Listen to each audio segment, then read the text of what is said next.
Senator Ludlam.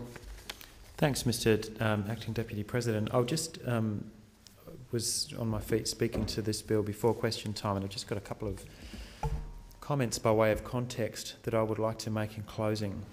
And it's around context, I think, that we get so rapidly lost, and that this debate has been chased down into a pretty dark corner. And I think it is worth, once in a while, pulling back to take a look at what is happening in the world that we're part of, that is occurring here. In 2010, the number of asylum seekers arriving in Australian waters by boat was about 6,500. But of course, that very same year, the UN High Commission for Refugees estimated that there were 43.7 million forcibly displaced people in the world. That includes refugees, but also internally displaced persons, those in camps or those on the move. 43.7 million people forcibly displaced in the world. So 0.014% of them came to Australia by boat. And after visiting Australia this February, the UN High Commissioner for Refugees, Antonio Guterres, urged Australians to appreciate the scale of the humanitarian crisis that they are trying to contend with, and the very small, not inconsequential, but by a global scale, the small nature of our role in it. So against the setting of 57,000 people reaching Malta and Italy by boat in 2011, and another 100,000 asylum seekers reaching Yemen by boat, Mr Gutierrez said, "It is very difficult for me as High Commissioner, who has to deal with the whole world, to be convinced that 6,000 is a very important problem. I understand that in the psychology of Australia, the collective psychology, this is an important problem, but you need to understand also the global perspective." He called for moral leadership, and he said the risk of a populist approach by politicians was that grotesquely exaggerated fears, he says, in quotes, all too easily manifest into statements and acts of xenophobia against foreigners, be they refugees, migrants or others. That sounds familiar, doesn't it?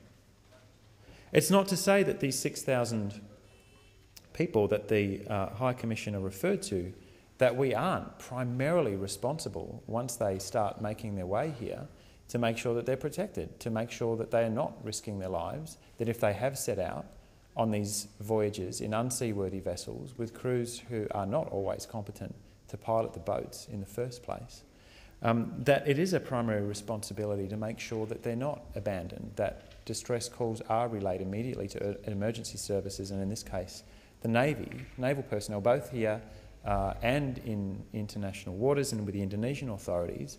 That is our responsibility. We've put a number of propositions. Senators Milne and Hanson-Young have detailed exhaustively what we believe should happen now without recourse to this Parliament, without even being involved in how degraded this debate has become, because these things don't require legislative effect to happen now, is that we can be providing much safer pathways for people who do make these voyages. But while the government jumps on implementing the findings of the Houston report, or the very narrow interpretation of what those findings were, I just wanted to recall 6 months ago, the inquiry into the immigration detention system made a number of findings that have simply been ignored and set aside. In just March of this year, that inquiry recommended that asylum seekers be detained for no longer than 90 days. And a majority of the Joint Committee found that asylum seekers who pass initial health, character and security checks should immediately get a bridging visa or be moved into community detention.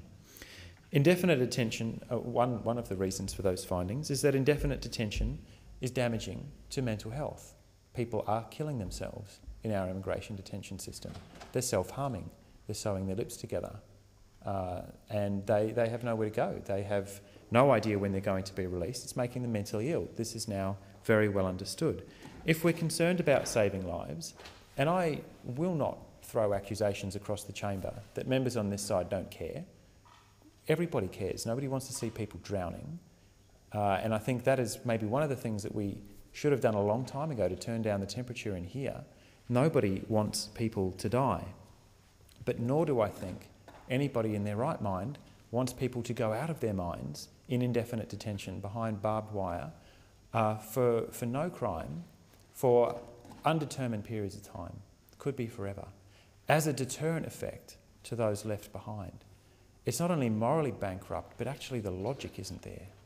it's not going to work. And that, I suppose, is the question that I want to rest my contribution on, is what happens in 6 or 8 months' time when we've got people behind cages in Nauru and on Manus and around the region, and the boats keep coming. It's going to happen when the bumper sticker that Mr. Abbott's been trading under falls off the bumper. We will then realise that we've been having the wrong debate. We must protect people who try and make these voyages. We must remember why they make them in the first place. And I think most of all, we have to lose this delusion that locking people up is going to be more of a deterrent than the things that it is that they're fleeing. And so this debate will have to be reopened, it will have to be resumed if this bill doesn't fix anything. We've stumbled down a very dark rabbit hole on a false premise that border security is somehow related to how we treat desperate people fleeing desperate circumstances. It's not just about upholding international legal obligations, although of course that's very important. But if it's not going to work, then why are we doing it? If it's just a headline for today or tomorrow, then not only are we selling out and doing an enormous disservice to the people who come here, but I think actually it is doing damage to how we perceive ourselves as a country. We are better than this. I will be voting against this bill when we put it to the vote later this afternoon.